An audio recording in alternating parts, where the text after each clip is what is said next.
What's up, everybody? It's Jordan, and welcome to the Sports Behind Show. Today is April 11th, 2022, and in this video, I want to be continuing my series of Path of the Draft. This video is of the New York Jets, and on Path of the Draft, I kind of recap each team's, off-season moves, and I also do a 3-round mock draft from ProFootballNetwork.com.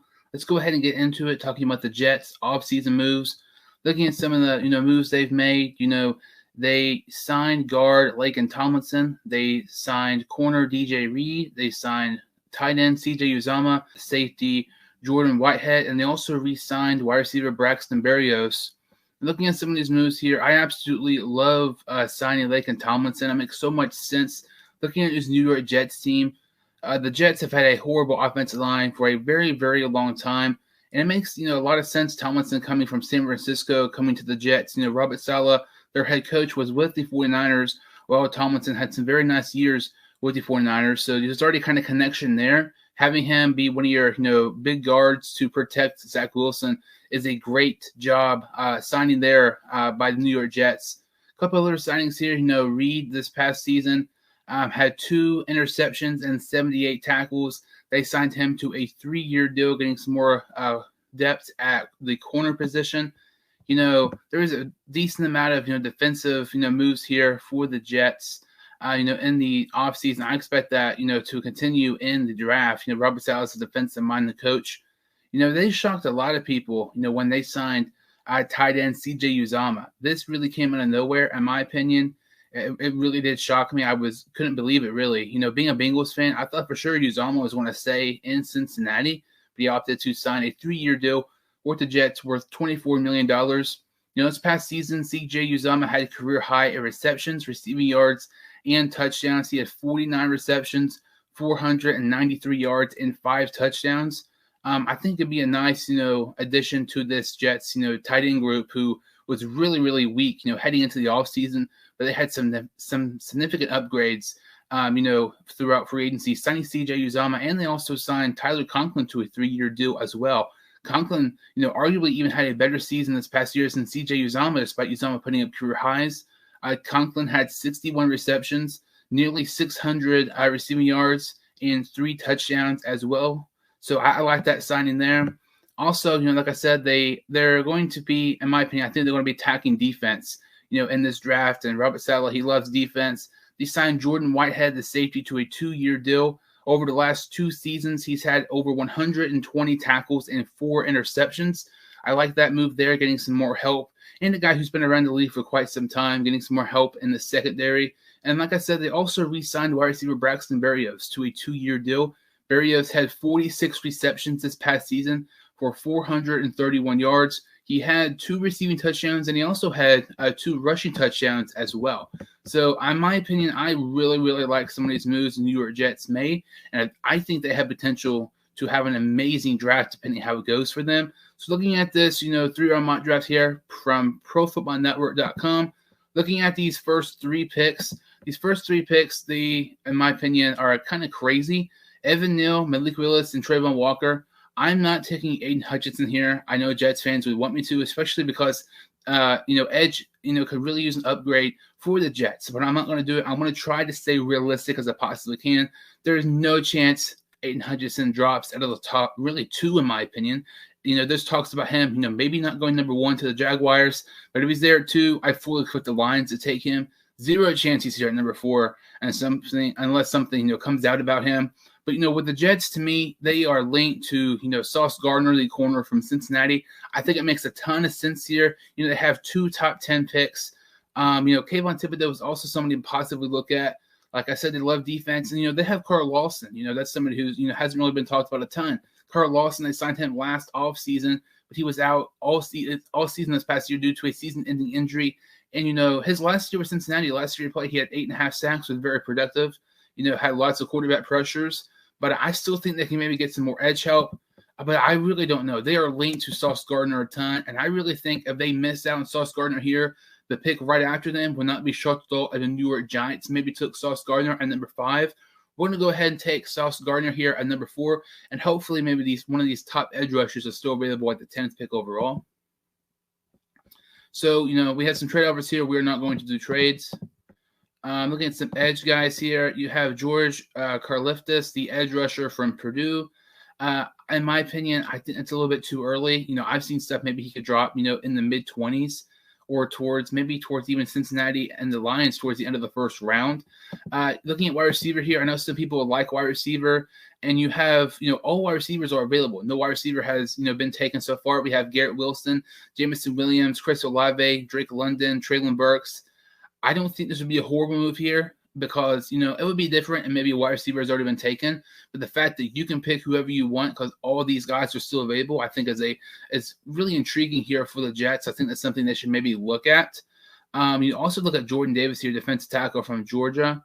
Maybe to go here, have him here. You don't know. How the Robert Saleh had DeForest Buckner, a very productive defense tackle with the 49ers. Maybe he gets a defense tackle in the future here for, the New York Jets. You really don't know. I'm going to take, we'll see here. We're going to take, I kind of want to take Jordan Davis here. He's the best player available, in my opinion, I would say. We're going to take him on the 10th pick. I know that might be unpopular a lot, but I feel like if you get him, Sauce Gardner, Carl Lawson's coming back from injury.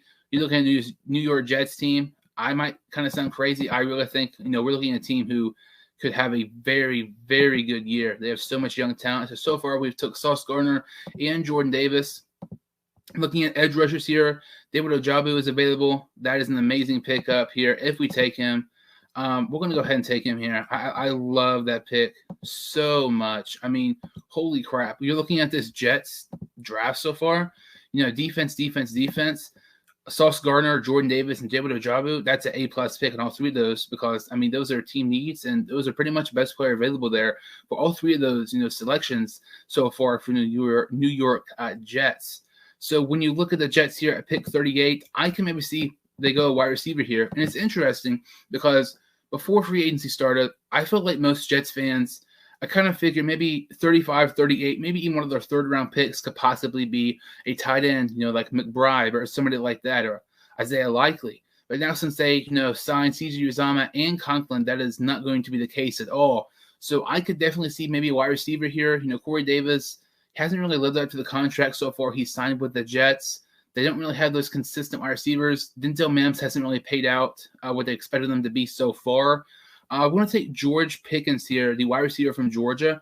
George Pickens, I think, could be a first-round pick. If it wasn't for injuries, I think he totally would be a first-round pick.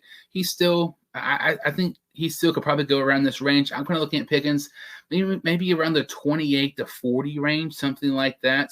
But I would not be shocked at all if he did end up going in the first round. But I feel like it's tremendous value here for the New York Jets, getting a very solid wide receiver in George Pickens with a 38th pick overall. This is amazing when you look at the talent the Jets have throughout this draft. I feel like all these picks, I'm not just saying this because I'm the one who's doing them. I feel like all these picks so far have been absolutely phenomenal so far for the New York Jets and really helping their case that could be a very, very good team. And very, very quickly. So looking at some guys here on defense, we probably won't go defense here unless there's somebody you just can't really pass up. Looking at here, we had a 69th pick in the third round. We already took corner. It was Sauce Gardner from Cincinnati. Looking at some linebackers here, I don't really think there's anybody that really stands out to me. Defense tackles, we already took Jordan Davis. Maybe look at some offensive linemen if there's anybody who falls. Daniel Falele, I believe that's how you pronounce it, the offensive tackle from Minnesota. That's kind of an intriguing pick there. I don't know if he'll draw. I don't know if he'll be this far. I know on this rankings here they have him 85, but it's very interesting because when you look at compared to Pro Football Network, compared to PFF or some of these other, rankings like FanSpeak and everything like that, some of these, players have completely different, spots on these big boards. Falele is an interesting pick. They were a 69th pick. I think they could still use some offensive line help. I know they already got, Laken Tomlinson, in the offseason. Falele is somebody to look at. And also when you look at safety, you have Kirby Joseph from Illinois. I think safety is maybe a possibility here. I know they signed Whitehead, maybe get more consistent play there and some more depth at safety. But I think we're really going to go for Falele here. I like that pick quite a bit, and I feel like that's a steal for the New York Jets. He might not play right away, maybe set him a year or so, but then, he can, be mentored by some of these other guys and then maybe pan out very well for the New York Jets. So looking at this mock draft, I absolutely love this mock draft. I know some people might not like it because we might not have, took the positions they wanted, or, some picks like maybe went best player available over at Team E, for example, with Jordan Davis. Jordan Davis, to me, at 10, he's one of those guys. I think the Jets could maybe take him there. I think it'll be a tremendous pick if they did. I mean, Sauce Gardner at number 4, David Ojabo at 35, George Pickens at 38, Falele at 69. My favorite out of these picks is probably David Ojabo at 35, because when you're looking at this Jets team, they could still use some edge help, and the fact that they got for sure, first-round pick and David Ojabo, who unfortunately could fall to the second now due to an injury, is great for the New York Jets and really making their roster very, very good and very young and talented team. I think, honestly, would not be shocked if, they are around a possible, playoff berth this season. I know I might sound kind of crazy of that, but I think the Jets are going to be good this year. But let me know what you think in the comments on this mock draft and everything. That about does it for this video. If you've seen my videos before, or if you are new to the channel, make sure to like this video and subscribe to the channel. I would really, really appreciate it. Thank you all so much for watching, and I will see you all next time on the Sports Dude Hines Show.